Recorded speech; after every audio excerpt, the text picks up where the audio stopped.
right, hey y'all, welcome to Popcorn and Conversate, where I'll call up some of my friends, we pop some popcorn and conversate about the shit going on in our lives and the world. Stumbled a little bit there, I can barely talk today.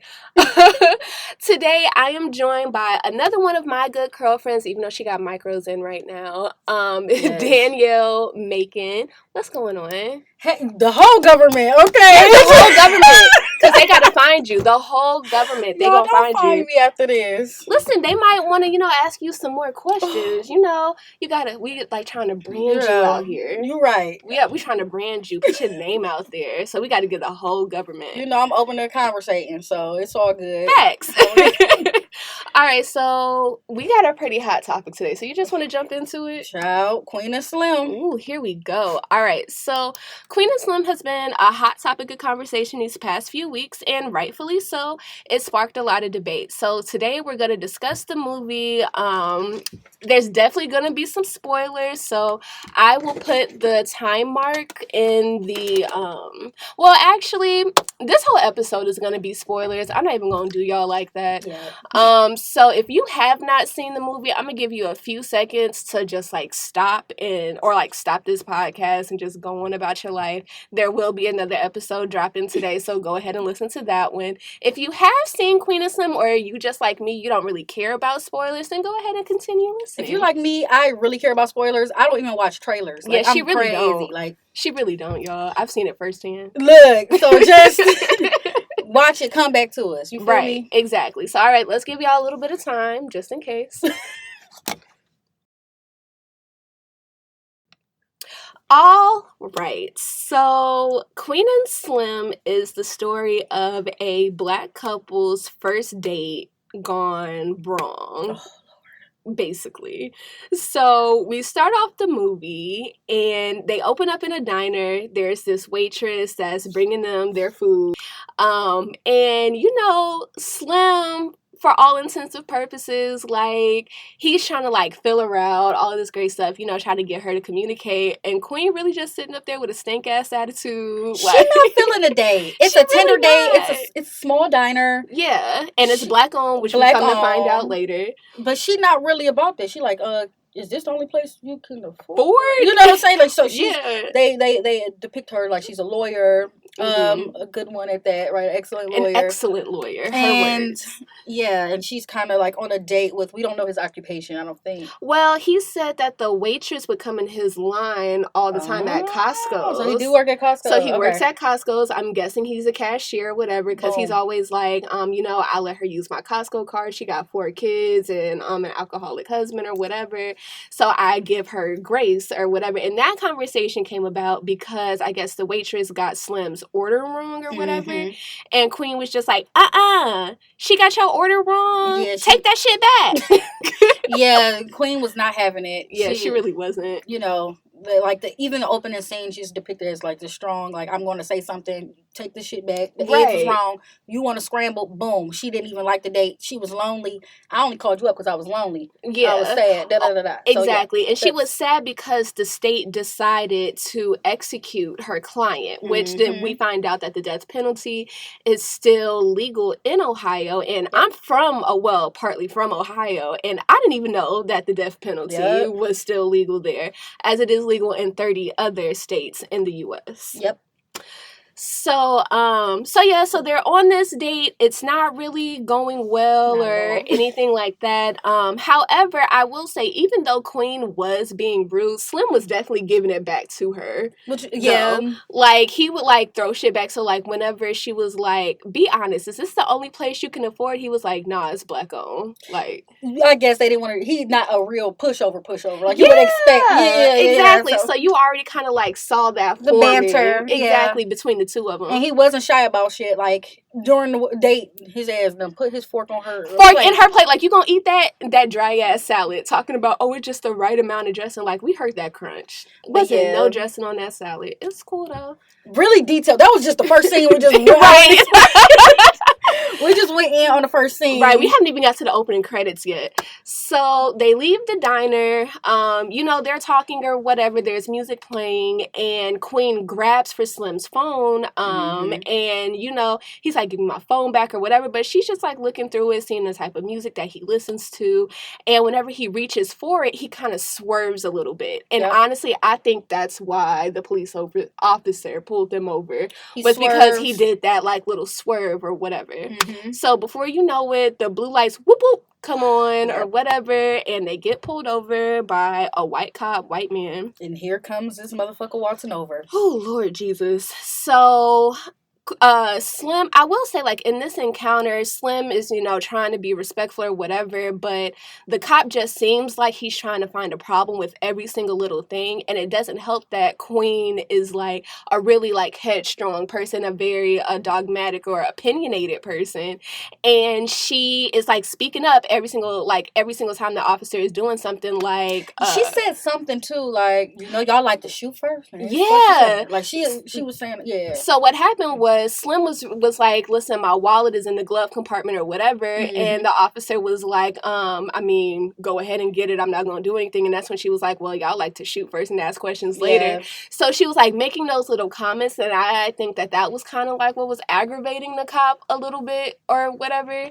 And so, of course, the situation just escalates or whatever. He asks Slim to step out of the car. Slim does step out of the car. He searches the trunk. Angela is like, "Do you have a warrant?" The cop is like, "He already agreed to the search," all of that great stuff. And so it just keeps escalating and escalating to the point where the police officer pulls out a gun or whatever, points it at Slim. And he's like, Queen gets out the car. By this time, Slim is on his knees, right? Yeah, Slim is on his knees, like, hands behind his head, just like, "Sir, like, it's really no need for this." He's telling Queen, like, get back in the car. That scene was crazy, too. He looked terrified, like, terrified. That's when Queen gets out the car. Yeah. And the officer ends up shooting Queen. Yep, in the leg. And then... Or in the thigh. In the thigh. In the thigh, really. Slim wrestles with the cop. They kind of, the cop is really like beating Slim's ass on the ground for real, like whooping his ass. He on it. Oh shit! I almost said some shit. He on his head. Then Slim end up getting a gun and popping off on the cop. Yeah, and there's like a moment of silence. It was a moment of silence. Like they looked silence. Like, what the fuck just happened, right? What the fuck? And Queen is immediately like, we gotta go. We gotta go. So from then on, the journey starts, right? Exactly. The journey starts from then on. Yes, that's like the start of the movie. And then like you see like the way the camera pans out, and you see you don't actually see them talking, but you have their conversations. Like I thought that part was cool. They did that a lot throughout the they did do that a lot throughout the movie, and I did think that was cool. Like the way they had the dialogue. But yeah, throughout they were basically trying to come up with a fucking plan because now y'all fugitives on the run. Facts. And so they, of course, kind of get into this conversation like we're in this together at this point. Like Slim is like, "Listen, I'm just trying to go home, call my family," because Queen does throw their phones out of the car window or whatever, which was actually very smart. She said that ain't nothing but a tracker. True. Ain't nothing but a tracking device, which is very true. Wait, are we just laying out the storyline right now, or are we giving like critiques about the stuff right? You know what I'm saying? We can actually go into critiques right now too, because I thought this was interesting, right? So they're on the run. He like, "I want to call my dad. Right? She like, "You can't call no motherfucking body." Boom, we getting these phones out. You can't see nobody. We gotta go. But I thought it was interesting, like throughout the film, you kind of saw that she didn't really have family or family that she loved or cared about. Yeah, that's why she was so adamant about being on the run. I mean, you could tell me what you think about that, but she kind of didn't really, I want to say she had her career too. Yeah. But like, I feel like she felt like she didn't have nothing to lose or live for in the sense, like her being lonely and shit like that. So she just like, "Fuck it, we're going to be on the run." Honestly, I think it was a mixture of that and also what we heard about like her day at work when she was like, "The state just executed my client," which was a black man. And she's like, "Here we are in this situation." She ain't got no faith in the state yet. Yeah, she ain't got no faith like in the state and the law, any of this. And so she's like, well, like exactly like you said, I think it was like, one, I don't really have family or anything like that, because it was a conversation between her and Slim, where he's like, you don't care about your family, like, you don't, like, care about them at all, like, talking to them. And she's like, no, I don't care. And that is because we do find out later on that she doesn't really have family like that. And then, two, I think it was also because she was like, listen, another black man, it's not about to, like, I'm not about to give y'all another black man to kill. Like, on my watch, we have to go. Yep. She said, do you want to be the state's property? Do you want to be the state's property? Yeah. So she was real kind of keen on, we got to get the fuck on. The state ain't going to do shit but execute us. And also, I ain't got no family any motherfucking way. So I'm out. Peace out. So they just start driving until, well, the plan for them is to get to New Orleans, to her uncle's house or whatever, to give them a few days to think about some shit, which is actually very smart if you think about it. So they get on the road. They don't gas up before they go.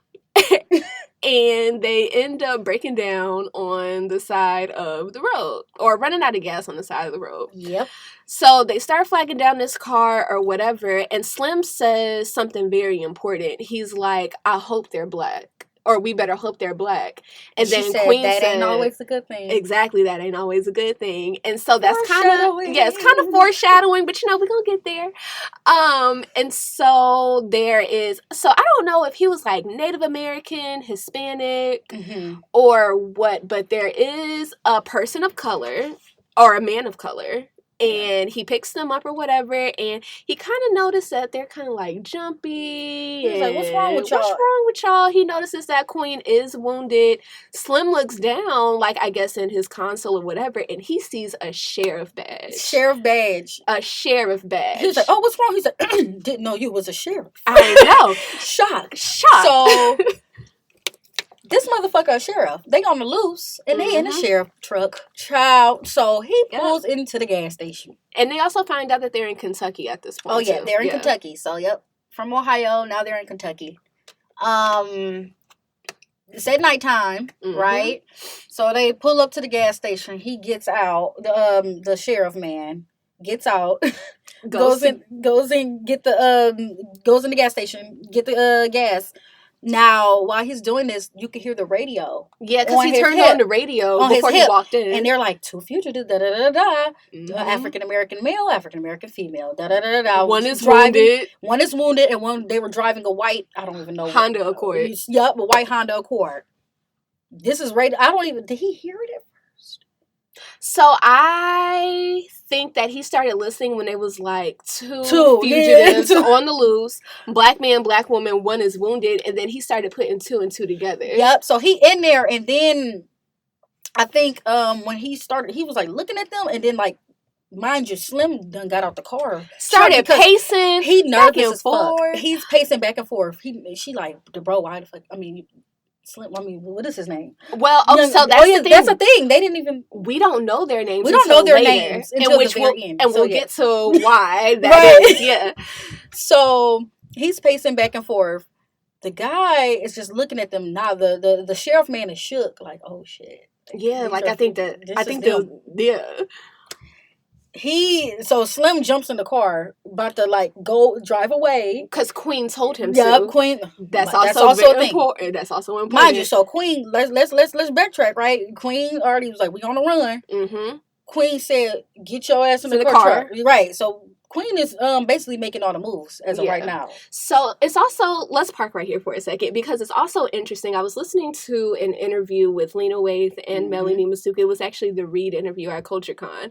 And she was talking about how she wanted them to represent Malcolm and Martin. So interesting. So Queen was supposed to represent Malcolm X. And Slim was supposed to represent Martin Luther King, and then they were supposed to switch at the end. Where was he Martin Luther King?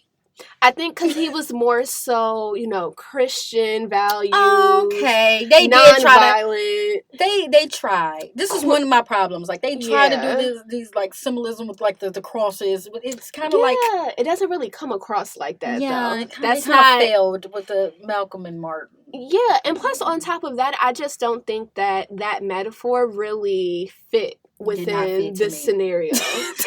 To be completely honest, like, because if anything, at least the character profiles, I just didn't see it. Because especially, like, in the beginning of the movie, Queen comes across as, like, this very, like, headstrong, independent black woman. Some people can say that that she could be seen as the aggressor. I don't necessarily agree with that, but she was more adamant about, like, certain things. I don't know if aggressor is the term, but I feel like it's like that idea, like, black women making shit happen, and we have to always lead and make the plan. Exactly. So I saw that same motherfucking narrative in this. Right. That we always have to be the ones, like, to make the plans and to, you know, get shit shaken. Exactly. But none of that said Malcolm. Nothing about that said Malcolm X and Martin Luther King. I don't know where they are. None of that said anything of that to me. I didn't get it.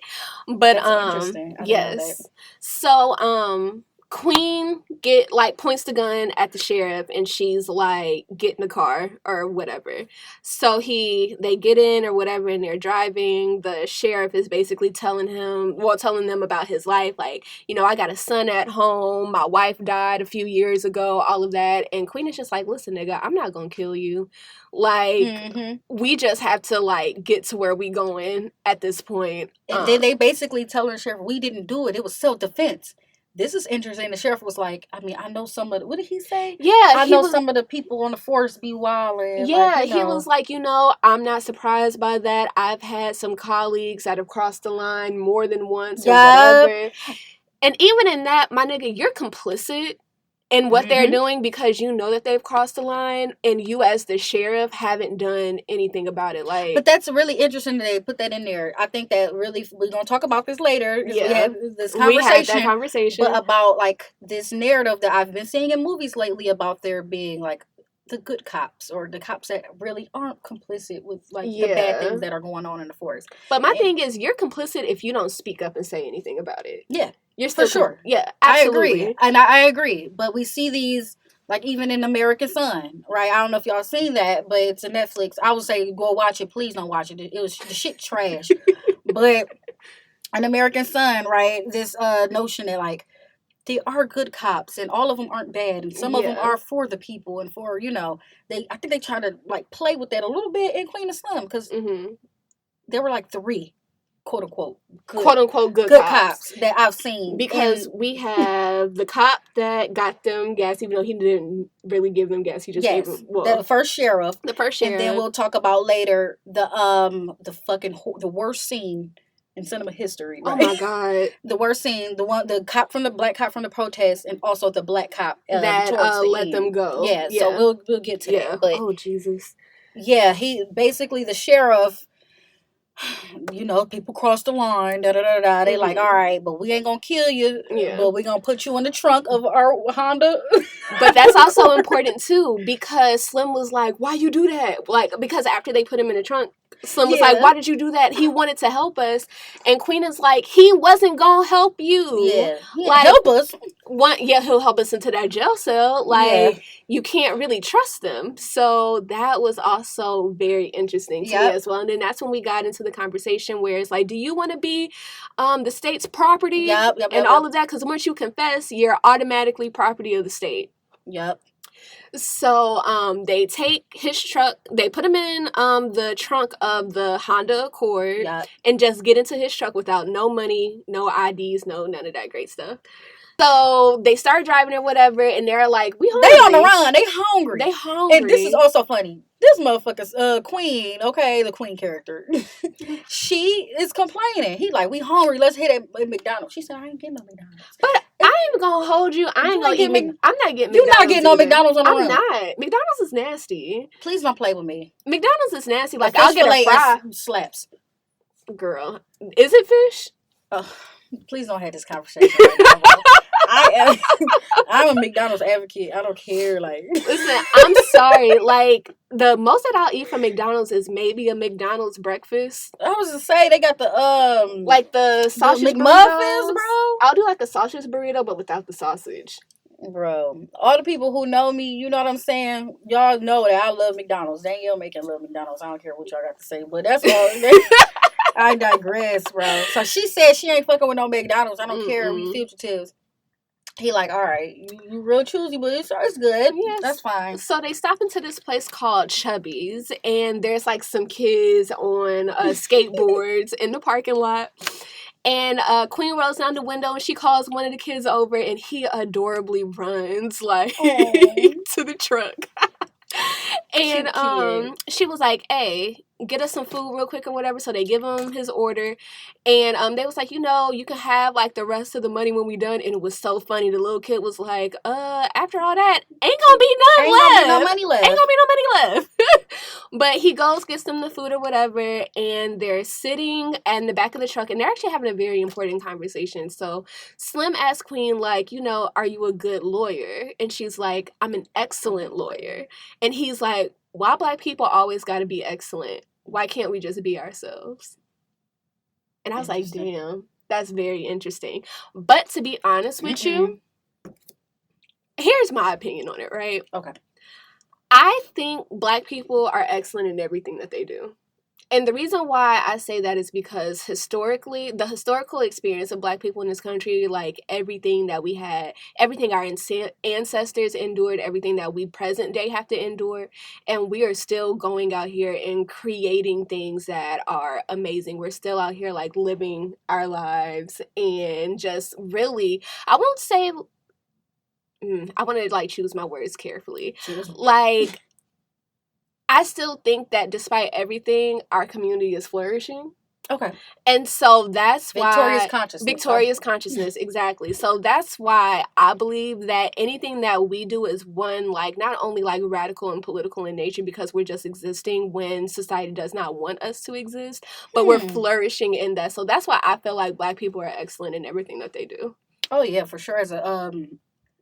Like as a unit, as a collective. Yeah, as a collective, like we are. How it's some iffy motherfuckers, but we do individuals. Those are individuals, exactly. We are talking about the collective. Well, yeah, collective. So that's how did you feel about that one?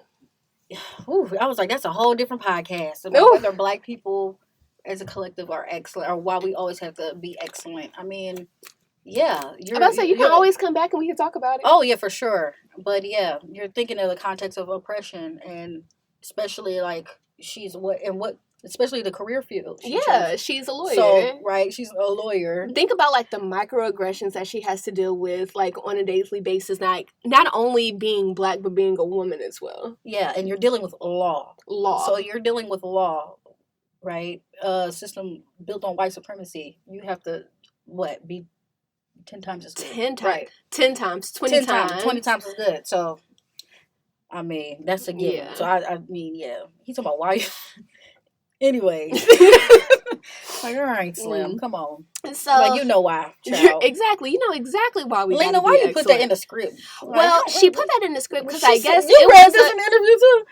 Look at your homework. She did her homework. Okay. So also in her interview, she was talking about how that was a conversation that came directly from Daniel Kaluuya or what have you. Okay. So it was, I guess, like a conversation that he was having with his dad. Like, Black people always feel the need to be excellent. Why do they feel the need to be excellent? So I think that's why she put that. Yeah, because look what they're up against, right? Literally. So, look. Come on. We got to be excellent to succeed in some type of way. Come on now.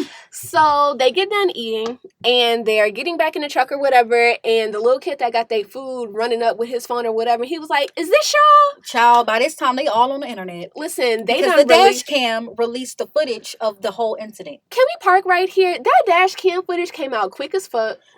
That dash cam footage was like clear as a motherfucker. Clear, like, you saw quick as fuck. Mm-hmm. Like any other That's how it is in real. You don't think it's like that? Like, no, absolutely not. Especially in Ohio, we would have to wait like months, maybe even like a year or so before that dash cam footage comes out about anything. So it's Laquan McDonald. I feel like that was the name of like one unarmed Black man that was killed, and he like the dash cam footage for him did not come out for like at least like a year or so after the fact.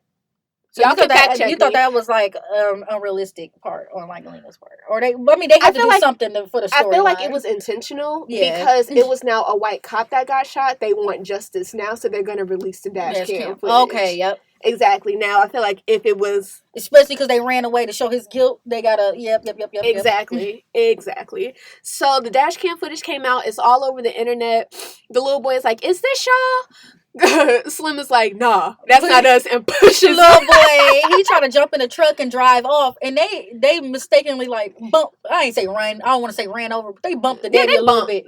He bumped him just a little bit, but he like, wait, you hit my daddy? Knee. They hit the daddy's my bad knee. And this part is supposed to be like comedy. Like this is like written in the script. Is like this is supposed to be funny. It wasn't funny to me. You said it wasn't. So the daddy is like. This like mind you, he cussing up a storm. Like this motherfucker hit my bad knee, and he like talking all types of shit. Like the little boy is like, "You hit my daddy! You hit my daddy! You gotta take him to the hospital! I can hit your phone. You can't take my daddy to the hospital." And then the daddy is like, "Yo, stop! Shut the fuck up! Like, stop being a little bitch." Yeah, like he talking to his son crazy. He called him a little bitch. He called him a fat ass. Like, get your fat ass in the truck. Like, it's like banter back and forth. And mind you, I saw the movie twice in theaters.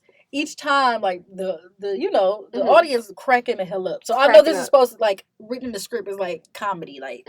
But he talking to his daddy crazy, like, damn, you talk to Queen like you talk to her like how you talking to my hoes? Like no. He said like, you talk to my bitch, one of my bitches. Like damn, and they shot my bitch too. I would have shot his ass too. Like and the little boy is like, stop talking about my mama like that. He like, I ain't talking about your mama. I'm talking about my hoes. Yeah, he's like, I got other hoes. I was like, child.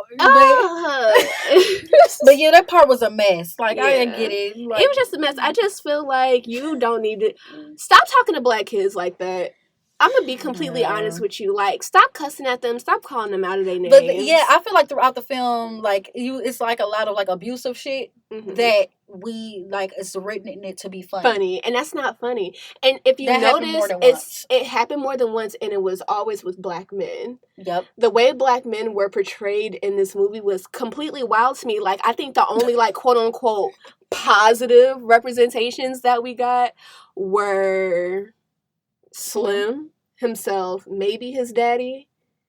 His daddy don't even count. He ain't had no role for we didn't really spend too much time with his daddy, so we can't really say like for sure if he was. I mean, we could honestly just say. And how did you feel about the mechanic? Or do you want to talk about him when we get there? We're gonna talk about him when we get there. Yeah. Okay. But I was like, I actually got problems with the black woman representation too. Well, I have problems all the way around. Yeah. We basically got problems with the movie, but we really do.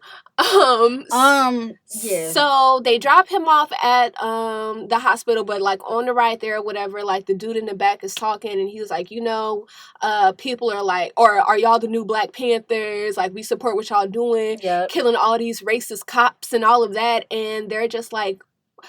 In that conversation, it was like, it was self-defense, all of that, and they made sure to say that. They made sure that they show, like, on the journey, you'll see a lot of people that they run into, they were either in support of them, or they were not. So exactly. the father and son, they were definitely in support of them. Yes, you killed them. He was like, cop killers. Cop killers. Like, what? So, I think, did they even mention that first the cop, like, already had another incident killing another guy that was taking his daughter to school. So this same cop had another problematic incident. You know what I'm saying? The cop was already racist, killed another person. And then also, did they mention Asada? They mentioned Asada somewhere, and I don't know. Asada was mentioned when they got to New Orleans. Okay, but so the father and son are in cahoots with them, like cop killers, y'all do y'all thing. They dropped them off at the hospital away from the cameras, away from the cameras, rolled out because the little boy was like, "You're not gonna take my daddy to the front." He was like, "Nah, it's cameras all around here, all through this bitch." And so they dropped them off and rolled out. And then that's when they got to the gas station. That's when they got to the gas station because they ran out of gas. They at the gas station. This is daylight. I don't even know what state they in. Yeah, they didn't say what state they were in at this point. But we know they're in the country. Somewhere, girl. And you want to talk about this crazy ass part? This part is stupid. And I don't know why it's in there. And listeners, maybe y'all could tell me why it's in there. Maybe. I've actually heard a theory, but you tell it, and I'm gonna tell you a theory that I heard from another YouTube channel. I don't know if you're familiar with Chrissy's YouTube channel. Mm-mm. She talks about colorism, black women, stuff like that. She's dope, Chrissy. But yeah, and I'll put the link to her channel in the description too for y'all that want to check her out as well. So they go into this Slim goes into the gas station, but beforehand, like, him and Queen are having a conversation. Like, listen, Queen is like, I already told you what to do. Like, you about to go in here, flash the gun or whatever, and they ain't got no money, so basically they about to try to rob it. Because they forgot to get the money out of the Honda Accord like some dummies. Or maybe they just ain't have money or whatever. They might have just had debit cards, and, they definitely be tracking shit on debit cards. So, Slim walks into this gas station or whatever. There is this blonde-haired, like, hair to his shoulders, blue-eyed, like, picture-perfect mass shooter in the U.S., like, about to go shoot up a high school or an elementary school. That's what he looked like. I mean, I'm just saying that's probably what he looked like, or how the description was. I think that was intentional. Yeah, it was definitely intentional. And so Slim is like, listen, I need 40 on the pump or whatever. And the dude is looking at him like, all right, give me my money, nigga. And so Slim, like, shows him, like, his gun in his waist or whatever. Trying to scare the kid. Yeah. And he was like, yo, give me the gas or whatever, or, like, I'll kill you. And the dude was like, you don't look like a killer to me. And Slim was like, I'll shoot you right now. He was like, no, you won't. He was like, but listen, let me hold that Glock and I'll give you your gas for free. Child. Slim's dumbass actually gives him the Glock without taking the clip out or anything like that. Like, just straight up hands him the gun. He gives the crazy looking man, crazy looking white boy, the gun. Yeah. So the white boy fascinated with that motherfucker. Like, he looking at it like, ooh, like, he is looking at the goddamn. He looking at the Glock like, this is a Glock. Yeah. And then he points that motherfucker at him, and it's like a moment it's this scene like kind of dragged a little bit because he was pointing at him. And Slim was like, what you doing? What you doing? What you doing? What you doing with that? And he just pointing at him. And just staring like so intently. Like, so he just ended up like, I'm just fucking with you. Here you go. And then, he snatched the gun and goes or whatever. Goes. So what you think about that? Why the hell did they have that scene in there where he willingly gives over the gun to the white boy, and then the white boy points at him, scares the fuck out of him, like a damn, like, I don't know why she put this scene in there. Mass shooter, like, creepy as hell. I think it goes into that whole conversation, like, art imitates life. And so if they are really trying to make this kind of like a present day, like, situation that could happen, like, maybe trying to throw that in there to allude to, like, the gun crisis or the mass shooting crisis that's been going on in the U.S. I have no clue. That's my only theory as to why they put that in there. I have no clue myself. I think that was unnecessary. That was creepy. It had no point. I remember, so from Chrissy's channel, if I'm not mistaken, she said something about, like, black men's, like, I guess, she said something real crazy. Mind you, Chrissy's channel ain't for the, listen, she be saying some controversial shit on her channel. So if you not down for the real life controversy, don't look at her channel. She be on some shit patch. So she basically said something about, like, black men's, like, complicity or something of white supremacy and how willing they are to, like, to handle. It was some crazy theory that she had with, like, white supremacy and, like, how shaken he was, how willing he was to, like, give his power over or some shit like that. And okay, so I'm the type of person that even if I don't agree with you, I'm at least gonna, like, try to see where you're coming from. Yeah. So I feel as though maybe what she thought, well, maybe what, like, she was trying to say by that was, So, you know how some people be like, well, black men are, like, okay with white supremacy because at the end of the day, like, they're still men and patriarchy plays a part in that. So it's like, well, I still get, like, some sort of privilege because I am a man. And so that's why I'll kind of, like, align with you because, like, we still have, like, we can, like, agree that, like, men have, like, this hierarchy over women, stuff like that. Like, definitely maybe? Yeah. I have no clue, but that's, like, the first thing that probably came to mind as to, like, why she would say she was definitely like talking about the hierarchy, But I think that she was saying something about like how like maybe like the power white men have and how like black men are like how like men want that power, kind of, or like how they are willing to like relinquish their power to white men or something like that. That was, I don't know. I would have to re-listen to her discussion on that, but that was to that. I was like, that was an interesting interpretation. Like she liked the scene. I was like, I didn't think that was necessary. I didn't even understand it, but I didn't. That was the first time I heard that scene like explained. Yeah, like, why the fuck was it in there? That is very true. I'm gonna have to go. Excuse me. I want to go look at her explanation for that. So after the gas station scene or whatever, we end up in New Orleans. Yep. Beautiful ass New Orleans. I love New Orleans for real. One thing about this film, it was beautiful. It was so gorgeous. And I love the way that they show different aspects of Black life within the U.S. I love that.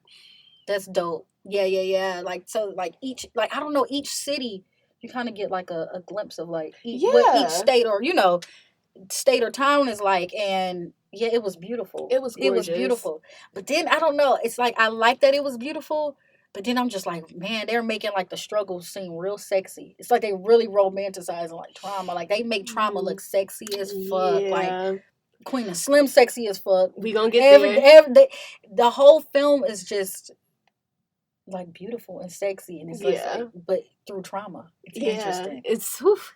So we get to New Orleans. They pull up to her uncle's house or whatever. Queen started beating on the door like she the police.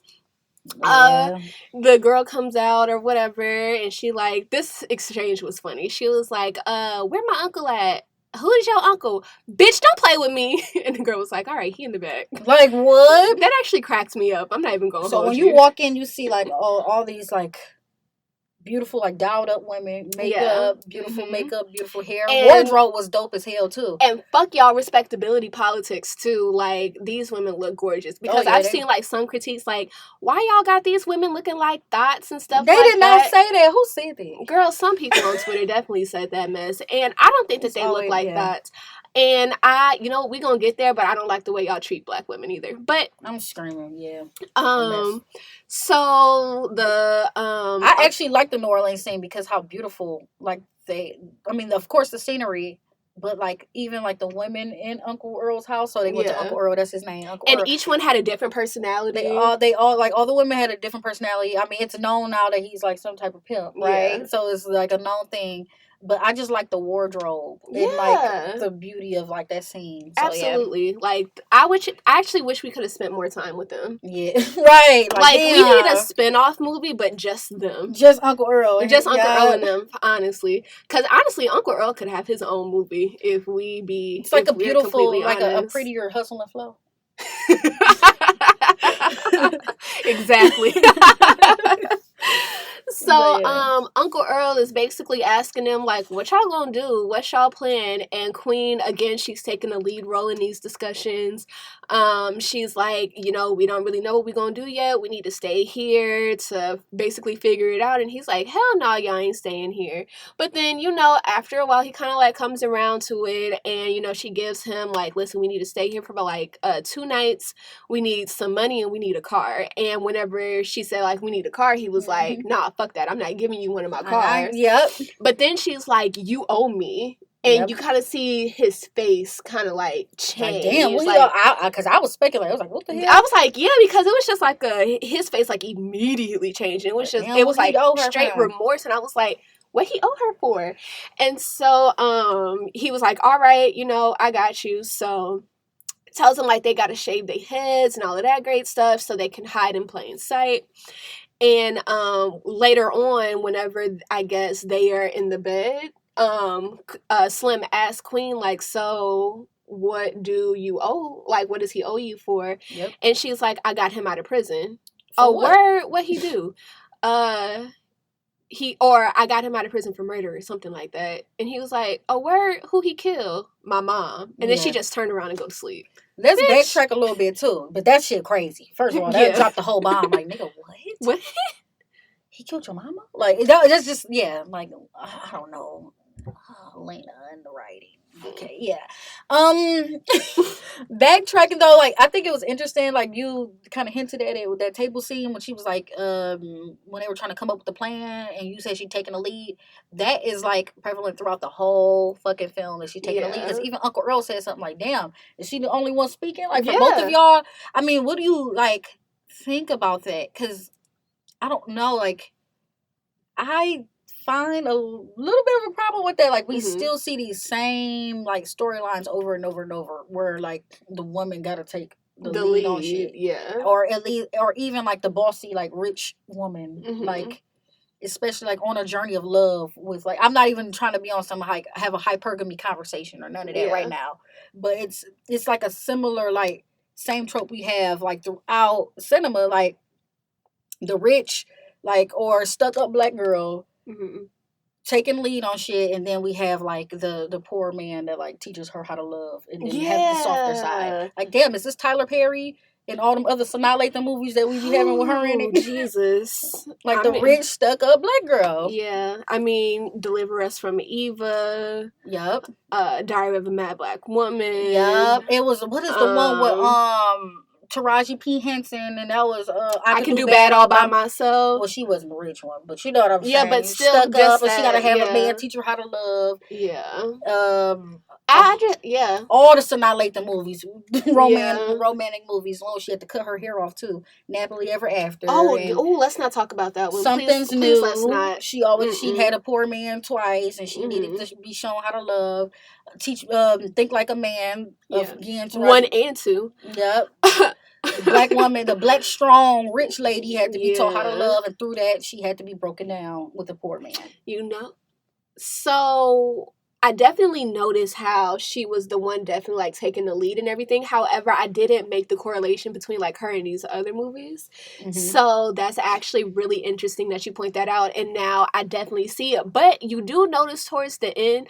Okay, so I do think that they did make kind of like a switch, because he was just like, executive decision, we going to Cuba. All right. Yeah, and then they gave him a little power. And then whenever they stopped to do, or whenever it was like their quote unquote second date, he kind of took the lead on that one. He took the lead, and it was one point when she was like, "Turn off the music." He was like, he was like, "Nah," because it's the only thing that comforts me.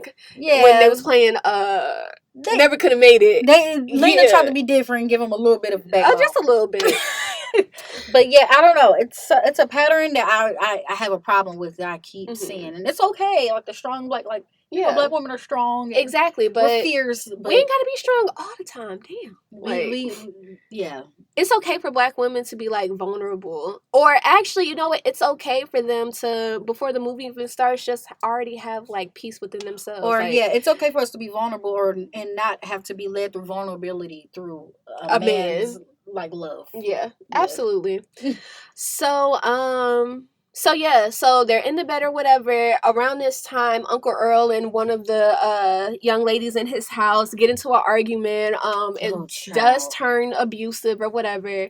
Somebody calls the cops, and it actually... this is the part where I said, like, again, remember we talked about earlier, like, they're making, like, trauma, and, like, when the father and son, you called him fat ass and all this other shit, they were making trauma funny. They did this with Uncle Earl's argument. Yep, because he slapped her. And she was like, nigga, I'm crazy, too. Yeah, and, like, people, this is, like, supposed to be funny in the scene, and he's stomping his feet like a kid, like, I get it was supposed to be funny. Like, even I chuckled. A grown-ass man throwing a temper tantrum like a toddler. He's like, show me some goddamn respect. Like, it's show me some goddamn respect.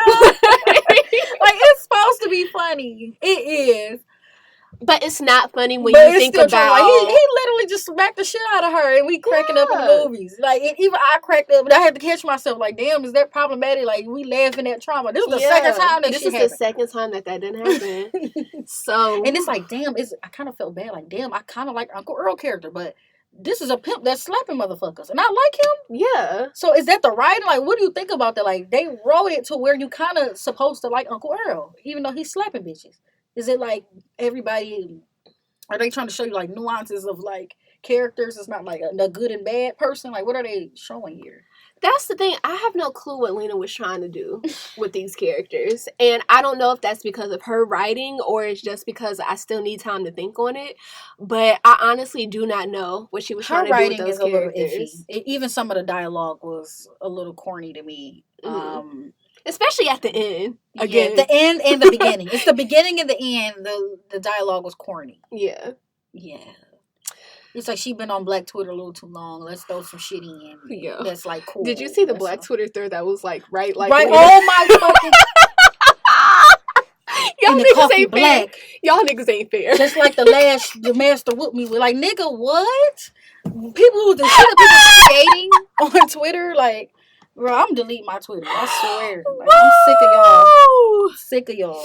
I'm sorry, that was funny. So the police officer, so there's a police officer that comes to the house, and it turns out to be one of the dudes that the girl that he slapped used to fuck. Like back Uncle in the Earl's, day.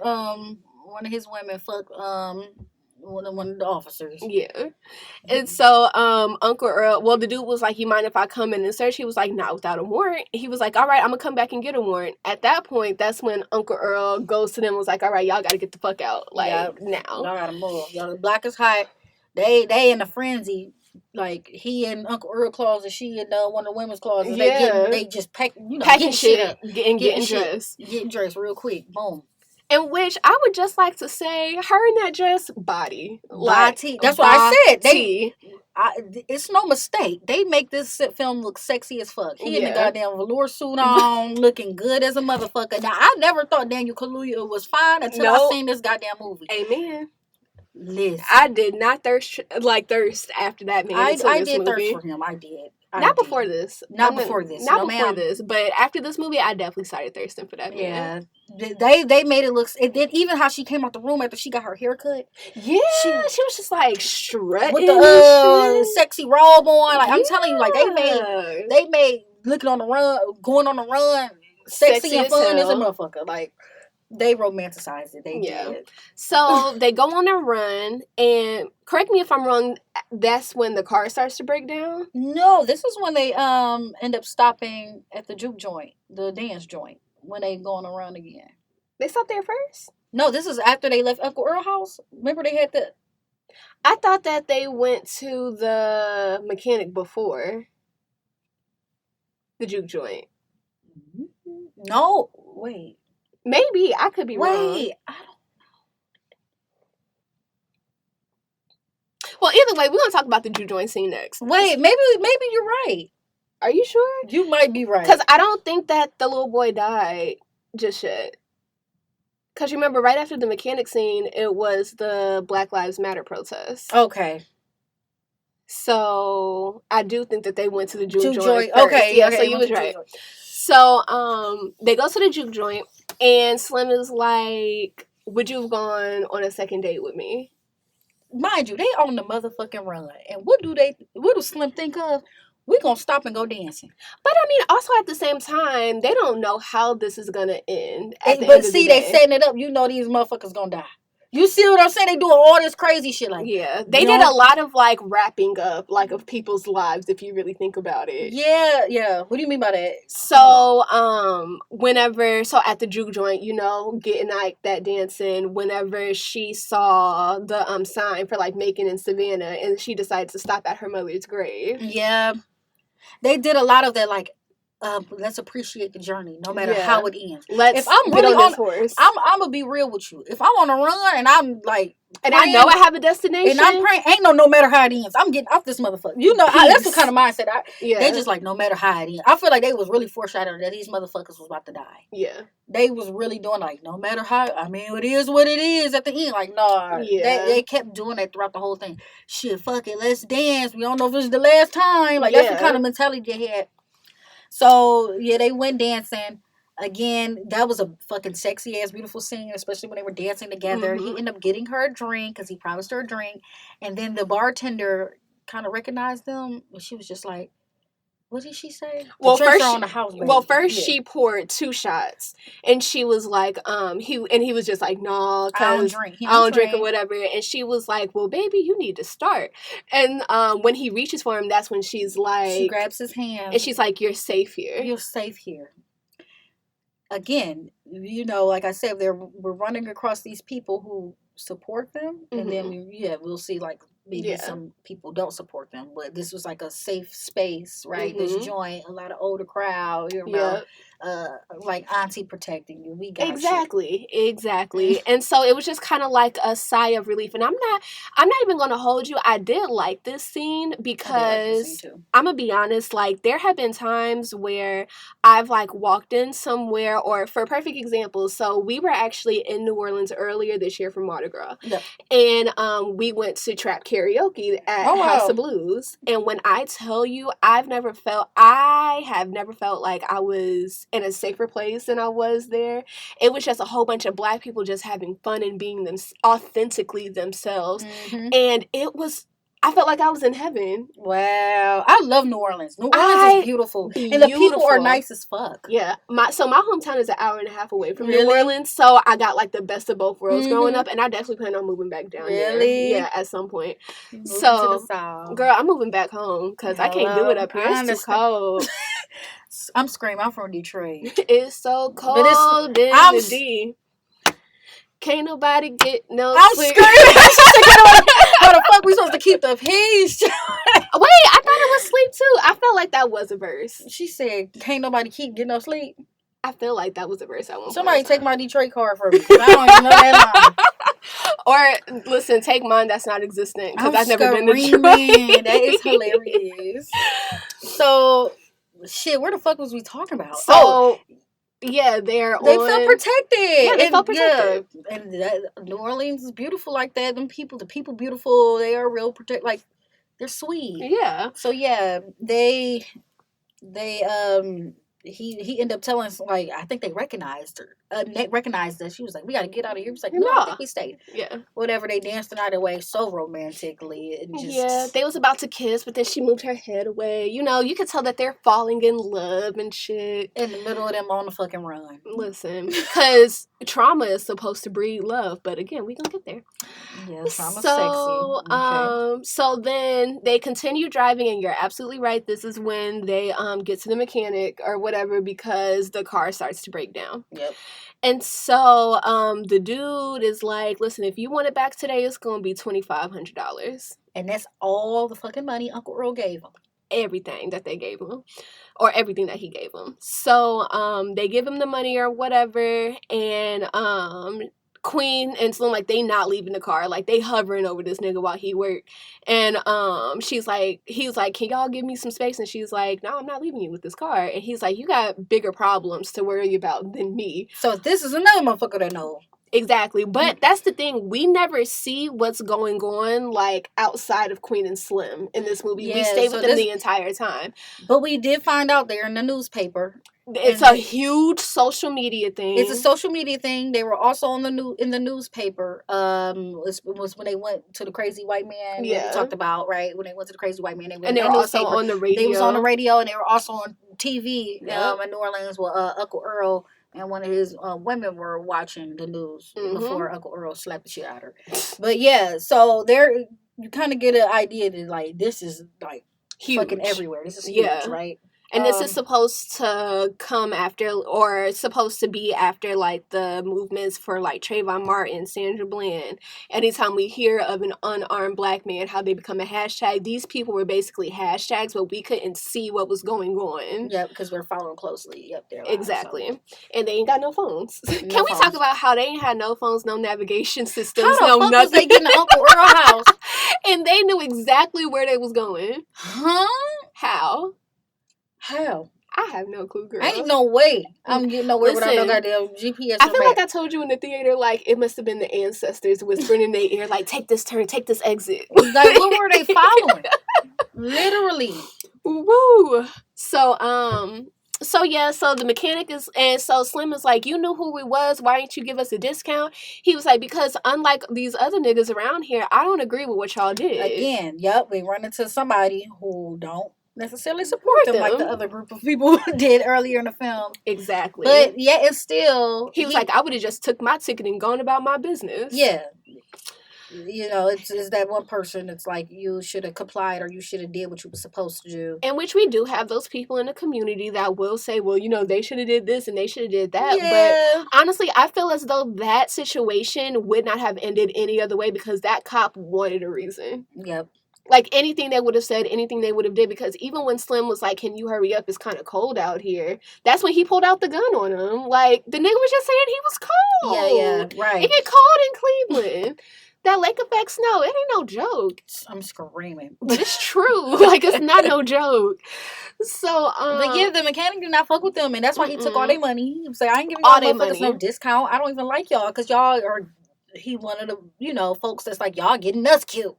Yeah, like he actually said y'all gave them license to kill us. So they're clearly making a statement in the film. I think, like, again, this is the second time they mentioned this, that like all skin folk ain't kin folk. They're trying to get this. They're being very intentional that like there's some good cops. There's some bad cops. Exactly. There's good black people that's for you. There's bad black people that's for you. Like, okay, Lena, I get it. So he ended up having a nephew. Walk them. Huh? No, the mechanic. That was his son. Oh, his son. Sorry, yeah. He ended up having. You're right.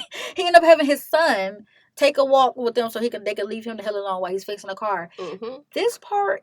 I did not like this part at all. This was the start of the worst arc. This movie. This is the start of some bullshit. Oh, yeah, God. Like, so they're talking about like life and being on the run, and mind you, he thinks of them as celebrities. Like, yeah, like, I can't believe y'all are here in front of me right now. Yeah, I'm so excited to meet you. He think the motherfuckers like Beyonce, like they like. It's not even like he's thinking of it in the sense that they have to protect themselves. He thinking of it as like that they're like they're gods, like, in a sense. Yeah, like they're kind of known or because he talks about immortality, right? And he was like, well, you know, even if your guys he was like, I hope y'all make it, but even if you don't, it's gonna be okay.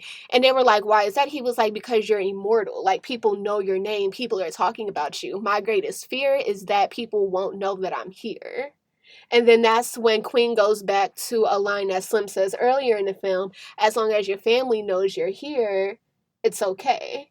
But I think that this scene was very irresponsible because if we go back to when we met like the first like dude and his son with the one that they hit or whatever, they told him like, you know, it was self-defense. We not really on that whole thing or whatever. Like, they made it a point to say that in the beginning of the film. However, when it came to this little boy who literally, like, idolized these people, and you could tell, like, he wanted that immortality too, like, that type of immortality, they didn't, like, recognize that and say, listen, we only did this because we had no other option. This was, like, self-defense. They had no conversation about oppression. They had no conversation about the police brutality. They only had a conversation about living. Yeah, and who's gonna remember you? Who's gonna remember you? They did not have any. He's the boy. I don't know if he didn't organize a protest, but he said they're having a protest. Yeah, for in their name.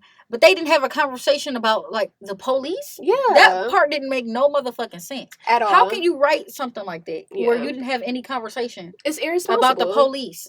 Irresponsible to somebody who's having a protest. That would have made more sense. For them to have that conversation that they had with the father and son. Exactly. Why did they have a conversation with this little boy? That shit didn't make no sense to me. At all. That was weird. But I did not like that scene. He just was like, well, again, no matter how the journey ends type shit. Like, I mean, like, so as long as we need to be remembered before they leave, go, come on, they foreshadowing that these motherfuckers gonna die. That whole beach scene, like, you knew it. Exactly. And so, you know, they take a picture, which I was like, you know what? That picture is low-key hot, the one that they took on the car. I was like, you know what? I kind of want that shirt just because, like... And look at me with a fucking Tupac shirt on right now. Like, what the fuck? It's just like they really romanticized, like, this, like, being immortal. Yeah, they definitely did.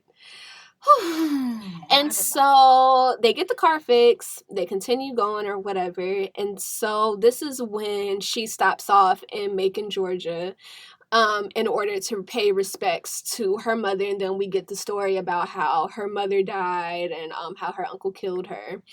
And so this, oh Jesus. So I hate this fucking scene. Whenever Queen is talking about like her mother's death and all that great stuff, they're pulled off in like this abandoned side of the road or whatever. And so that's how we start to get into like these two scenes juxtaposed to each other. And Queen and Slim is over here like fucking, basically. And they fucking. This is like, and I like me a good sex scene. Fucking. However, why did y'all have the sex scene aligned with the protest? Yeah. That was, like, again, horrible choices that y'all are making with the script. I have a theory. What's the theory? I mean, I got a theory too, but it's stupid. So, I think that the reason why she juxtaposed those two together is because, so it goes into that story, like, how do you make a baby, right? And so I feel like maybe like them like giving birth to like cycle this of life and death or something. Maybe, or just like them giving birth to like this situation of how like this little boy ended up dying, because I mean, if we want to be honest, they kind of did cause that. I'm not gonna say that they caused that little boy's death, but their actions definitely influenced his death. But see, that's saying something. That means that that the film is making a bold statement about people protecting themselves from law enforcement. That like you can incite violence even by you protecting yourself. I think that's very irresponsible. I don't like that little boy was not protecting himself. No, I'm talking about Queen and Slim. Through them protecting themselves, they're inciting violence in other people. So it's kind of like it's both sides, like the same argument, but it ain't no both sides. Like you have a right to protect yourself as a human. But exactly. I think that's irresponsible for like them to write that, like from you basically proclaiming that you're human, standing up for your human rights, that it could be like taking this violence. I mean, perceive this violence for other people and incite rage for other people. I don't like that. Yeah. I don't like that. Because it's just like you're just continuing this cycle of violence. But it's also like, I don't like that it's both sides. Like even, it might, like, I don't know how to say this. Let me choose my words carefully, but it's kind of like making the argument that the choices they made can be bad or good. Like, no, right is right, and they were right in doing what they did. They had to kill that motherfucker. Right. But it's kind of like this, I mean, it's two sides of every story. I don't like that. It ain't no two sides. It's like, not. Them motherfuckers had to do what they had to do. And I don't like how they, like, pose it as two sides with the people that support them and the people that don't. And, like, I don't like that. Yeah. That was weird to me. But... So the protest starts to get a little out of hand. Yeah. And there is the little boy is like, come get me, like beating on his chest and all that great stuff. Like, you gonna shoot me? You gonna shoot me? And so there's a black cop that comes up to him and is like, all right, son, like, listen, just go home. I'm not your son. All right, young man, what's your name? I ain't gotta tell you my name. Listen, I just am trying to get you out of here. I don't want to get you hurt, or I don't want you to be hurt or anything like that. The little boy takes out a gun and shoots this cop in the face. As soon as he does that, Queen orgasms. Yeah. Like, and they showing it between this little kid, like, enraged, kind of like him kind of like having a death wish in the sense, like him going up to them and, like, I don't know, inciting anger or inciting violence when, like, it wasn't called for, I guess, quote unquote, called And did you see, like, the look in his eyes? Yeah, it's like he wanted, like, he was like, I don't know if it was kind of dumb, but people were scurrying away, but he was like, yeah, come get me. It's kind of like he wanted to be and it was mocking of, like, the people who were out there fighting, like, who have been fighting for them lives, for fighting for, like, our well-being, right, as a black community. It's mocking Black Lives Matter. I don't like that shit at all. And what did you say about the Lena interview about him being... Oh, Jesus. So going back to that interview, he was like, she said that she wanted to play around with the idea if Tamir Rice had a real gun. So you think if Tamir Rice had a real gun, he would be fucking with somebody who wasn't fucking with, like, because that little boy started the shit. Quote unquote, started the shit. Exactly. So you think he would go around shooting innocent motherfuckers? That's disrespectful as fuck. Yeah. Like, you gotta watch the shit that come out of your mouth. Why did she say that? Why would you say some, like, stupid shit if Tamir Rice had a gun, he would be shooting innocent people? Listen, if I was Tamir Rice's mama, square up, because you're not about to disrespect my son like that.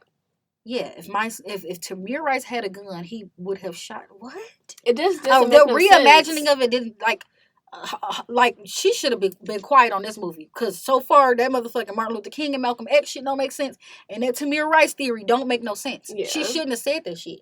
Or like kept that to yourself. Period. That made it worse. That made me like not really rock with the movie like that. Yeah, I didn't like that at all. Like, but the sex and the death was horrible. Mm-hmm. I did not like watching that at all. Not at all. And I love a good sex scene. Again, I said this for the second time.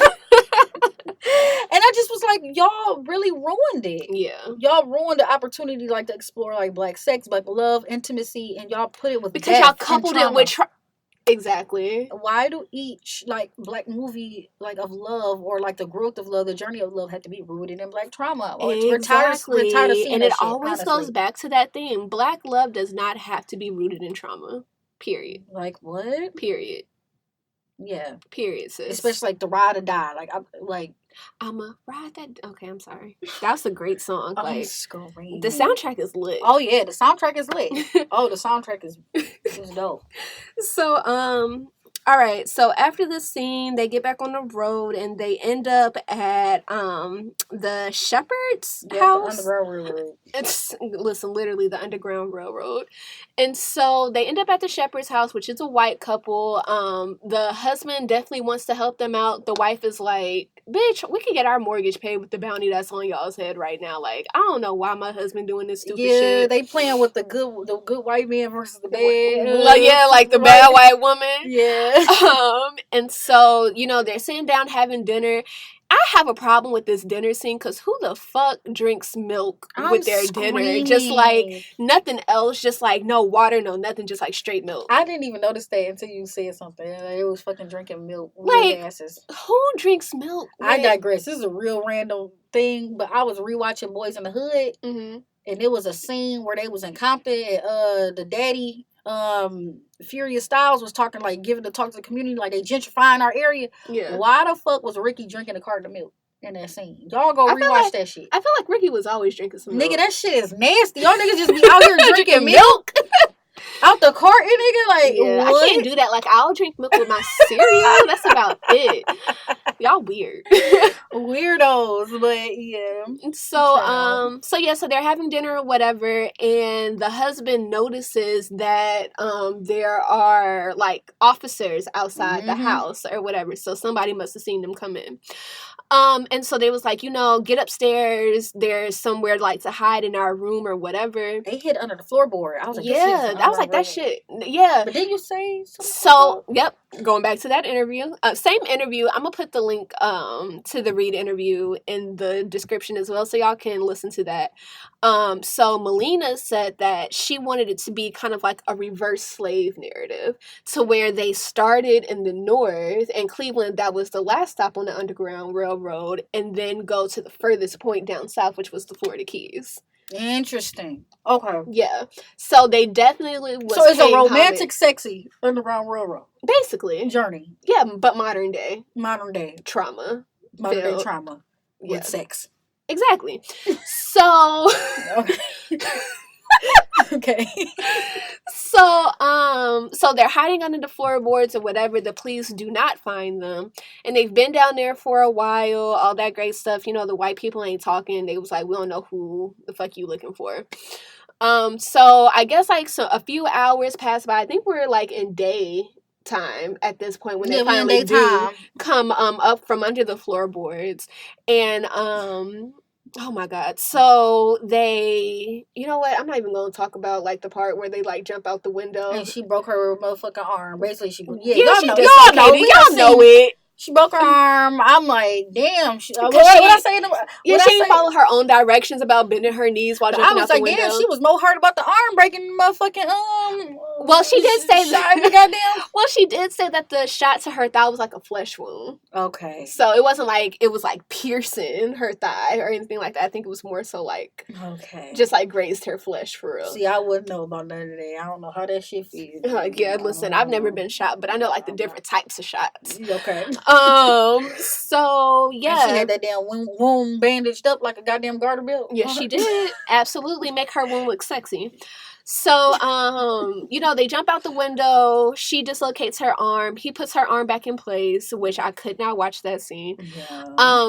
In the garage, there is a car. They hotwire the car or whatever. But while he was putting her shoulder back in place, there were a couple officers outside of the house. There's a black one and a white one. There's already tension between the two of them because of the language that the white officer was using, and the black officer kind of like, don't call me boy. Don't call me boy. Who the fuck you talking to, nigga? Watch your tone when you talking to me. Right. So, the officer is like, well, if you want to go look and check and see if there's somebody like back there, go ahead and check. And so that's what the officer does. And so he pulls up this garage or whatever, and guess who he finds? Queen and Slim in the car or whatever, trying to go. He looks at him for a minute. They look at him. It's kind of like the Diddy meme where they looking at each other. And he let him go. He, again, this nice cop. This the third. Yeah. Wait. This is the third nice cop he ran into. The white man, they gave him the gas that they ended up putting in the trunk. Man of color, because we don't know if he's technically white. Yeah, we don't know if he's technically white. He had a little tint to him. He had some tint. He had some spice. So we had him. We had the black man at the protest that that tried to get the little boy to just go home, and he still died anyway. The little boy killed. And then we got him that let him go. Yeah. So what do you think about the portrayal of these like officers of color? They're trying to make a statement of like there's two sides to every story. All cops aren't bad. Yeah. But I noticed that it was only those cops of color that were perceived as quote unquote good, and then all of the white cops weren't shit. Like every single one of them that came on screen was not shit. That's it. I don't know. I see what you're saying. Like they're portraying only a certain type of cop as good. Yeah. But a part of me still wants to think that they're making a statement about like it's two sides to every story, and not all these people that we perceive as bad are really bad. But I'm like, but they are. You know what I'm saying? I understand your argument, but I also think that even in like they're like, some cops are good, some cops are bad, how they portrayed it in the movie is problematic because not every cop of color is going to be on your side. Exactly. Just because you are a person of color. Yeah. Because I've come into contact with some black cops that if my cousins knew who they was, would stump them niggas out. Like, period. Yeah, so, I don't know. I think the cop thing, like, I don't know, representation in the film, again, just like the Black Lives Matter scene, I think that was irresponsible. Yeah. It's a lot of irresponsible parts in the movie. Yeah. To me. The way they handle the little boy, the way they're portraying, like, it's good and bad in all scenarios. Like, you being a fugitive can cause harm to people, right? Even though if you didn't, mean it, So, I don't know. Them being of color, yeah. So he lets him go. I think it was funny how whenever the black cop went back to the police car, he was like, yeah, you were right. It was just a deer. Yeah. And he kind of had that look on his face like, haha, like I got one over on you, dickhead. Right. That was definitely funny to me. So, yeah. And also, cops are stupid. That also just... What do you mean? They just drove right past like, them. Literally drove right past them niggas. So... After that, they start their trip down to the Florida Keys because, again, like, they trying to get to this plane. Oh, that's another thing that we missed. So during dinner, the husband of the Shepherds gave them directions and the address to the dude who supposedly had the plane, which was another nod to the Underground Railroad because enslaved people didn't get, like, the next location until they got to one location. Right. So I was like, okay, one thing y'all did get right. And so, they're still continuing on their journey, and Slim is like, it's, so I don't know if he said this like before or after, but I'm just like remembering now. There was a conversation that they had where Slim was like, it's just beautiful down here, and then Queen sees some like black inmates, yeah, and she was like, is it because we still see like modern day slavery within like the prison system and all of that great stuff, and so they also did allude to that conversation.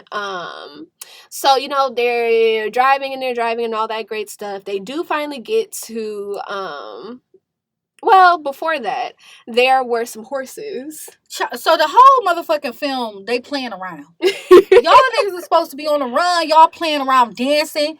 He ain't never rode a horse before. Let's get on a horse and play. Having sex on an abandoned road. Y'all could have fucked in Cuba. Time the fuck out. Y'all fucking outside the goddamn graveyard. Yes. Who the fuck is fucking outside the graveyard? That is also creepy. They also trying to say something about like Black Death and like sex. Like, why are y'all playing? Well, were they? We don't know for sure if they were like, because it just looked like they were on an abandoned road. The whole shit they be playing, like they put a death scene, a graveyard scene between but they put the graveyard scene. They put the sex scene between the graveyard scene and the death at the protest. They put that in between those two.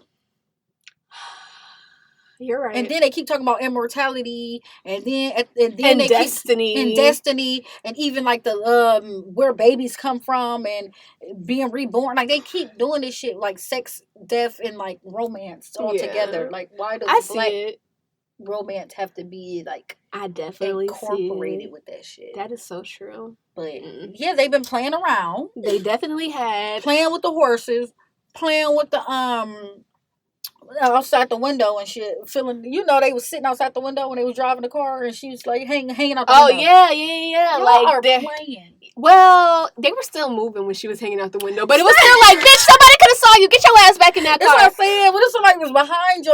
But it was going back to that notion of trying to wrap things up in their life because they were about to die. What do you call it? Like a bucket list? Like they were really they was going down their bucket list. For real. It's they like really you kind of know. I don't know. What do you guys think? Like when you watched it, right, for the first time, did you kind of know how it would end? So I'm weird. So we've had the conversation. I like spoilers. Okay. Yeah, I like spoilers because I like to know point A and point Z, right? And so now I can appreciate how you got to Z.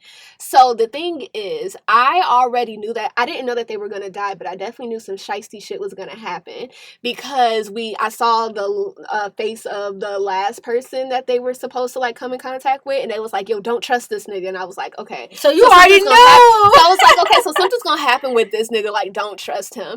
And that nigga. That ruined it for you then. It didn't, because the thing about me, it's not about how the story ends. I care more like about Queen of Slim. That's who you sound like. It don't matter how the story ends. Shut up.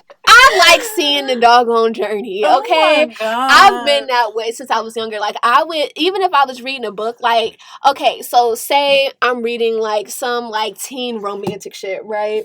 And so, like, the girl then found out that the dude cheated on her. I was like, ooh, for real? Wait, now I want to go see at the end, do your dumbass, like, get back together with him? Or, like, how does this end? That is so okay, weird. Cool. And then, like, I'll go back. And so once I know the answer, then, like, I'll go back. I am not like that I am like that. I know. I'm a weirdo. But it's kind of like, I knew, I was like, all right, let me see what's going to happen. I knew because they kept dropping these jewels that these motherfuckers is going to die at the end. Yeah. Like, I knew it, but I didn't want to believe it. Yeah. I was just like, oh, man. They was definitely going to die. And we'll actually talk about that, too, because Lena did that for a reason as well.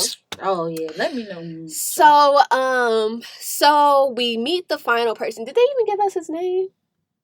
He didn't say his name. I don't think he ever said his name. See, that's where the white couple fucked up. They should have told them, this is going to be a black man or pick. Why did they tell them, like, what type of person is going to pick y'all up? They didn't give them any. Maybe they didn't have time or something since the police bust in. That is But they didn't give, like, the white people, Underground Railroad people, didn't get them no description of who was supposed to pick them up. No, they didn't say what he looked like, what his name was. Nothing. This is just the person's house. Not any information. No age, nothing. So the motherfucker that picked him up on the side of the road, they didn't know but to trust like him. This nigga, like, he literally woke them up by cocking his gun. That's literally how the how fuck he did he woke even find them? I have no clue. Literally no clue. Bounty hunter is. Probably. And so he's like, they asking him all these questions like, do you know the Shepherds? Yeah, I know them. How long you know them? For a while. Like he's being like mad, vague, and all this. Like, yeah, why you asking all these questions? And then he was like, you could stay here, or you can come with me. But they made him kind of charming and funny, so part of me still wanted to believe he was good. Like, all right, he was cool. That. You know what I'm saying? Even if I didn't know like about the spoilers beforehand, like the way that he wasn't answering questions, I wouldn't have trusted him. I would have stayed my ass in that car. Maybe I'm a fool. I'm a fool because I was like, maybe they can trust this. Why you can't answer the questions? Because the Shepherds definitely, I felt like if they had questions, they answered them. But see, I didn't want to believe that he was gonna set the motherfuckers up. In which foreshadowing, or let's go ahead and jump to it. So, he was like, they was like, do you have a plane? And he was like, no, I don't have a plane, but I got a friend that got a plane. Queen was like, well, call him right now. And he was like, I can't call him right now because I ain't got my phone on me. Like, he just had all of these excuses. And then, yeah. And then he also said, if you remember, he was like, listen, I ain't got money like that to have a plane, but my friend do, he a baller. That was foreshadowing for me. What do you mean? Why? Because it was, the dude, like, mad flashy. Or whatever, but then he kept like alluding back to like, I ain't got money. We about to go to my trailer or whatever. I got friends that are ballers. So why would he not like turn them in for the money? Like that nigga ain't got. And then when they was like, no, we need to leave right now. He got back on the phone with the motherfucker. Like, all right, if it's a nigga with a plane and he can't leave it tomorrow, how he changed his mind that quick? And I was like, I thought Slim was gonna get on the phone with that nigga. Yeah, he should be like, let me talk to him. Let me talk to him real quick. He should have been like, let me talk to him. They would have had to run up out. They would have had to shoot that nigga. Literally. They would have to fight him right there. Fight him right then and there. But yeah, they should have got on the phone with that nigga and been like, let me talk to him. Like, huh? Yeah, but honestly, they might have already known, like, the police could have known, like, where they was. They could have got out on time. At least been on the run, split up, something. But you know what? For real, I don't think that he really ever intended to take them to the airport. I feel like the police probably would have busted in his house, like, that night, looking for them. Got you. To be honest with you. So either way, he was dead set on getting that money. So he takes them to the airfield or whatever. Queen and Slim, Slim, he went from not drinking to taking shots at the bar back in Mississippi. Now he's smoking weed and shit. Like, Queen, she ain't believing God at first. Now she leading whole ass prayers at the shepherd's house and all of that great stuff. Like, so maybe they did kind of like switch a little bit. But I don't know about I see a switch like in their ideologies, because at first she was like, I don't believe in God, now she praying. He was like, I don't drink, I don't smoke, now he drinking and smoking. But that's the stress in him. But I don't see the correlation of Malcolm and Martin between them. That don't make no sense to me. She literally made that up. She literally, I'm not gonna hold y'all up. She made that up. Yeah. So, they kind of got this sigh of relief. They slow walk into the plane. I would have ran to that bitch. And before you know it, whoop whoop, the cops pull up. And then she wasn't even doing shit. They both just holding hands. Then the lady cop wait. Ass. Sorry. They was having these conversations like, I would have never let your hand go. Yeah. If I had a chance, I would have kissed all your scars. Yeah. Can I be your legacy? You already are. Pow, shot in the titty. Like, literally. Shot her right in the titty. My God, why she had to get shot first? I think it was a reason. Why? So you saw how Slim like lifted her up. I feel like that was a statement to say, black men need to like lift like women up in their times of like trauma and distress. Shit, hey, trauma and distress gone. She gone. So. And shit, now he want to do the lifting and do something. Now that she gone, child. Lift, and he's walking towards them. At this point, he don't give a fuck. They're like, "Don't take one more step." And of course, he takes one more, and it pow, pow, pow, pow, pow, pow, pow. He going out like Queen Latifah when she had the cigarette in. He get holding her. They going off on him when he holding her, and I'm just like, child. And they die. And that's when we find out that their names, Queen is Angela Johnson and Slim is Ernest Hines. Yep. And so the whole movie, we didn't know their names. Whole movie, they didn't even call them Queen and Slim. Mm-mm. So where the fuck did they get that from? Who knows? What did she say? What Lena made up? I think that those were just like placeholders, like in the script. And they were just like, you know what, Queen and Slim, that's a great name for this, and just like put it on there. But so going back to the Reed interview, so Lena was like, I knew that they weren't gonna make it, and I never wanted to entertain the idea that they would make it, because that would have been disrespectful to like the mothers of people who or black people who have been like murdered by the police or whatever. How would that be disrespectful to black people? Because they were like, because they would be like, well, why couldn't Queen and Slim live? Well, why couldn't Tamir Rice live? Why couldn't like all of these other people live or whatever? So wait, hold on. If I'm getting this correctly, it would have been disrespectful to make them live, because in real life, like, these people didn't live. Yeah. So then why? But it wasn't disrespectful for you to have fake Tamir Rice, a reinvented Tamir Rice, kill an innocent person, a quote unquote innocent person, because y'all portrayed him as innocent, right? Yeah. So y'all depicted him as innocent. So it wasn't wrong for them to have a remix Tamir Rice kill an innocent person. Yeah. But to like reimagine victory for people who have lost their lives. Shrug. I have no clue, girl. And so Lena, then baby girl. And so then she said another reason why we didn't know their names until the end was because we wouldn't have known about Trayvon Martin unless he died. We wouldn't have known about Sandra Bland unless she died. Like, we would not have known their names. So this necessity for like immortality to live on forever. Exactly. So it was like better to make them icons than to have them survive. Exactly. Yeah. That doesn't make sense, because they tried to allude to Assata Shakur, and she. So. Yeah, that doesn't make sense. Honestly, since we're now at the end of the movie, I just have so many critiques. Like, I really do. And of course, like, we got through most of them, like, when we were talking, but I just feel as though the writing in this was irresponsible. Yeah. It was sloppy. Like, it ain't make no goddamn sense. Like, just say you did something just because you wanted to do it. Like, don't try to come up, like, with these deep answers. Deep ass. Exactly. The answers aren't deep. The like, it's not deep. Y'all playing with movements. Yeah. Yeah, so I don't know. We could, like, the positive things are like it's beautiful. The soundtrack was dope as motherfucker. What did you say? The like depictions of like Black lives. Yeah, like the aesthetic of blackness, like the various aspects of black people. I'm glad that we just didn't get like all the black people only had like one personality within this episode. This movie.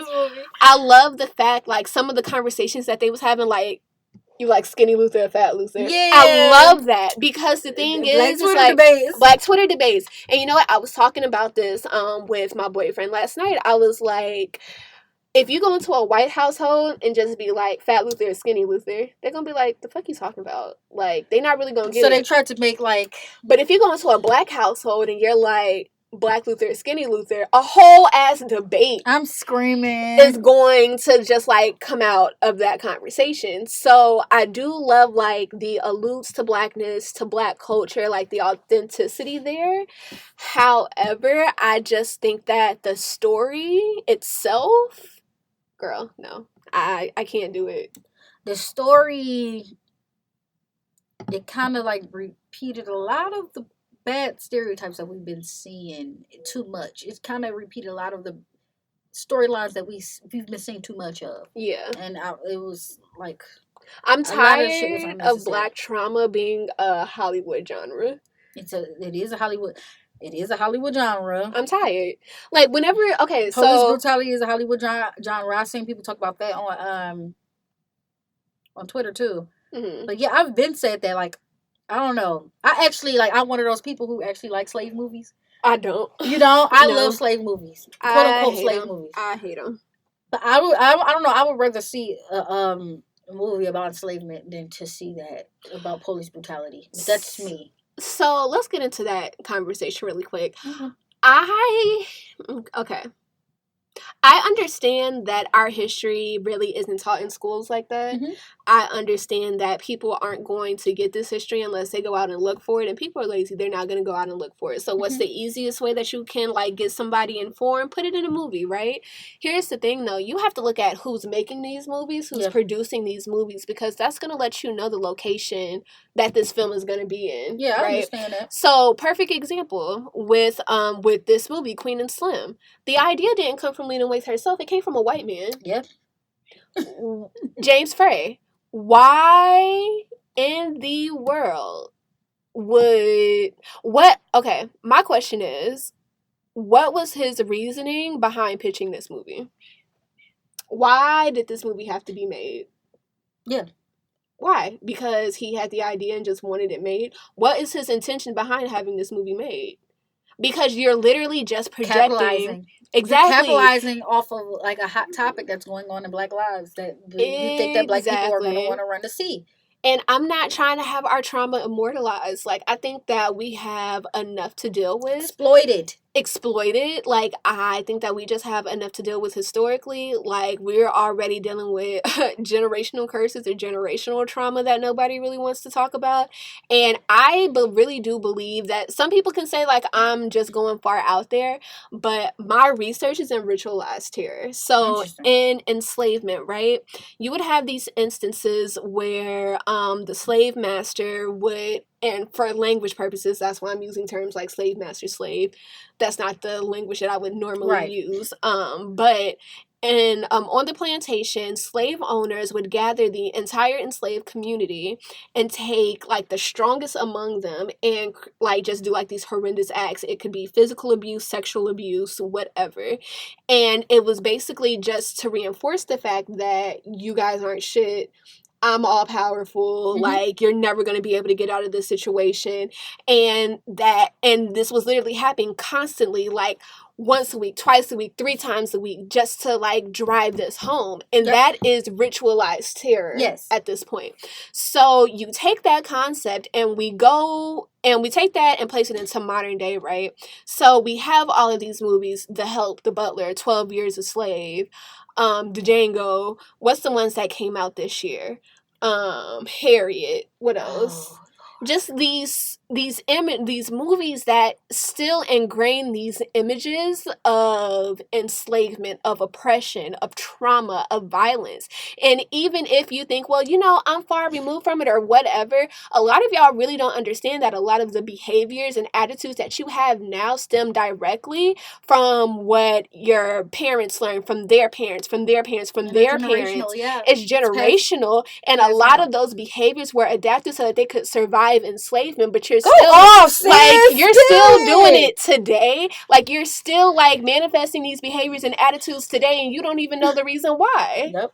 So, like, it's really not a game out here. So you already have people dealing with shit that they don't even really know that they're dealing with. Then you keep oversaturating, like, the content that's coming out in Hollywood and in, like, on our screens and stuff like that with these same, like, very traumatic images. And then couple that with what you're seeing on the news about Black bodies just being brutalized for no reason. Like, we see this on social media, all these hashtags. We see it on social media, and it's to the point where people are being desensitized.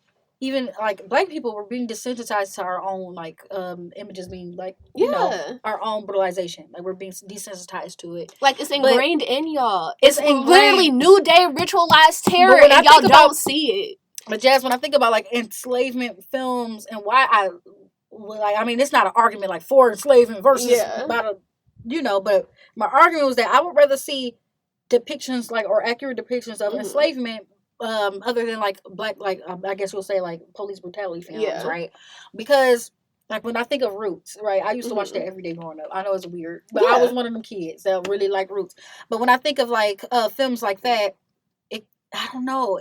When we go back to, like, this victorious consciousness, like, I know, like, the trauma, the terror, the ritualized terror in it, but I always think of, like, family, like, the way it was centered or portrayed. Like, some of those Black films kind of had, like, always, like, different messages of, like, victory. Like, you already know that, like, generations down, like, there's, like, a symbol of survival, a symbol of hope, symbol of tradition, right? When you think of, like, carrying on traditions that was, like, prior to enslavement, right? That they talked about like them being in Africa, then now, like they have like a common theme of like tradition and stuff like that. But with, I guess, police brutality films is just trauma alone. Yeah, it's just police brutality alone, oppression alone, without any I guess any overview of like family tradition, hope, stuff like that. And I see that, and I totally get that, and I think you hit like the nail on the head when you said like roots. They didn't just show one side of enslavement. It was just like, yes, like these terrible things like went on. However, that family flourished and survived in spite of, and I think that's like the difference. Yeah, and I really do think that's the difference. Even if a new age film, The Hate U Give, right? We still see the images. I didn't see that. I heard it was bad trash, so I ain't watched it. So I watched it. You liked it? I watched it, and for the most part, I did like it. Okay. Mainly because, like, yes, it did show like this very traumatic instance. However, it didn't stay on that. Like, you still saw how like the community came together and pushed through in spite of like people like gaining their voices and speaking out against it. So it's like, okay, I see it, I can deal with that. However, when it just comes to just like blatantly like, okay, even The Hate U Give, I haven't physically watched it. Like, I do support Ava DuVernay as, like, a Black woman in Hollywood because we really don't get a lot of those. So, I still, like, streamed the movie. I just didn't watch it. Huh? So, I let it play. You didn't watch it, though? But I didn't watch it. What you read about it? No, I already knew about the Central Park 5. Like, I already knew that. Why I was thinking of The Hate U Give with Amanda. Oh, no. When They See Us. Oh, When They See Us. Yeah, okay. Yeah, okay. Whatever. Okay. So I already knew of the story, but I was like, this show isn't for me. Oh, yeah, I saw that. It's not for me because I already know what happened. I already know about this instance. I think that these movies are for the white people that don't know. Or, like, I won't even just, claim that's white powerful, people. Like, who the audience is. So that's a good point you made. If you're saying, okay, I guess a miniseries, or it was miniseries kind of, right? Like, When They See Us is like their audience was white people. Who was the audience for Queen and Slim? That's a good ass question. Who is the audience for Queen and Slim? Was it us to see like? But that's a black ass film though, so I feel as though this movie is for us. And you know what? Going back to the Read episode, Lena, she said, a white critic came up to me and was like, I don't really know what to make of this film. And she was like, yes, that was the point. So I don't think it was necessarily for white people. I think that this movie was for us. And if it was for us, one, why did a white man give you the idea for a film that's supposed to be for black people? And then why do you still have these very traumatic ass images with these very mixed message like themes in the movie? Yeah. And then like, if it's for us, why say that like you're playing between being inaccurate and accurate, but you don't want to give us victory? If it's for us, I don't know, because some people say they have a problem with the end and some people don't, but like why her explanation for us not having victory at the end kind of doesn't make sense. It doesn't. It doesn't make sense because it's disrespectful to the people who have suffered that. But then you try to make connections between them and Assata Shakur too. Yeah, so that doesn't make sense either. So, and I think the only reason why that connection came into play because Assata Shakur was allegedly accused of killing a police officer, and then she fled to Cuba. But she actually got to Cuba. Yeah, but you're talking about an accuracy. So why to make that connection? And then you know what I'm saying? It's like I don't know. She made very, very odd choices. She made odd choices, and especially like the follow-up interviews, there were odd explanations as well. Yeah. With the modern day slave narrative of like going through the Underground Railroad, but let's make it sexy in between. Yeah. But I mean, it's supposed to be a romantic movie, so I guess they have to make it sexy in between, right? But we had some issues, but I don't know. Would you recommend it? Do you like the film overall? So I think this was like another conversation that we was talking about. So I love the film for its portrayal of blackness. I do not like the film for its portrayal of Queen and Slim. Interesting. Yes. I love the aesthetics. Uh-huh. I love the way that it looked. It was beautiful. Like you said, it was sexy. It was all of that. However, I just cannot get behind the message of the film. We went to go see it twice. I do believe that I probably will end up buying this film. That's interesting. I probably will end up buying this film, but I will not watch it. Just sit up and watch it constantly. I won't do that. However, I will buy this film because I want to be able to show like my nieces and nephews or like kids when I finally decide to have them. Like I want to show them this movie. And I want them to form their own opinions. Interesting. I want to show them this movie, like, one, because I want them to see that there are various aspects of Blackness. There's just not, like, one defined single thing of Blackness. I want them to see how, like, Blackness is, like, within, like, the whole country. Because, like, we saw, like, various aspects or whatever. So I do like that about the film. And plus, like, 2 Black women, I've always said, like, I'll support Black women, all of that great stuff. But at the end of the day, there is going to have to be a conversation about the themes and the messages in this film. And I think that would be, like, great practice. I would rather them have those conversations, like, with me first before, like, they go out into the world and have those conversations. Yeah, so my opinion is a little different. So, I don't know. I liked similar things like you. Like, I liked the beauty. It was beautiful as fuck. Yeah, I don't like the depiction of the protest that's been going on. I don't like the depiction of Black Lives Matter. I didn't like how they handled the little boy. I don't like how they handle a lot of the issues. I also don't like the depiction, the same type of like depictions of like the strong Black woman, especially her being strong and dark skinned. And then I don't know if this is correct, but that casting call of like we want somebody to look like a slave field hand, and then that was the casting call that they had for the Queen. Are you serious? Yes. So this same like these stereotypical. Now I didn't know that. I read that. Now y'all can fact check me. And y'all can check me and say if that's wrong or right. But I've been seeing this floating everywhere that the casting call for that character was a strong woman, so strong that she's supposed to look like a field hand. Yikes. So like these same depiction, especially of like when you're depicting Black love, we always see Black love, especially with a lighter skinned woman and a darker skinned man. But when you see it too, like dark skinned, beautiful people in love, we gotta have this same depiction of her being like the super strong woman. So I don't like that, how that was handled. I don't like the Black Lives Matter, how that was handled. Some of the shit she was saying about the Martin Luther King, and then it's disrespectful for had him to live. That don't make no sense. That was trash. But it was beautiful. They made Going on the Run look sexy.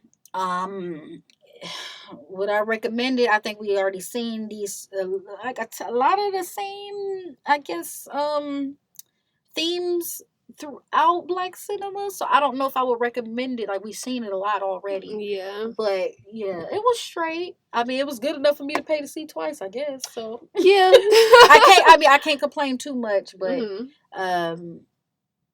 a part of me really was disturbed and like upset with the film of how they handled some situations, but another part of me thought it was beautiful. So yeah. I'm kind of torn on that. Yeah, same. So definitely let us know what y'all think. Oh shit, we have been here for almost 2 hours just talking. So I think that is going to end this episode. No listener letters or nothing like that this week. Well, at least for this episode. Y'all can go check out Rich's episode that will also be streamed or will be dropping when this one drops. If you want listener letters and all of that great stuff. Thank you so much for like coming with me. Thank you for having me. We actually did have popcorn, y'all. We did. So that's a whole nother story. But it was the Popcorn Indiana. Like I guess it's like a town, but they also have like their own brand of popcorn. Popcorn Indiana, kettle corn, sweet and salty. It was actually really good. It's delicious. Like she really not boosting about this popcorn and conversating. Like, yeah, no, we really be having popcorn. And we be conversating. Yeah. You feel me? Like, this is what popcorn and conversate is. Okay. So all right, y'all. Well, see y'all next week. Bye. Bye.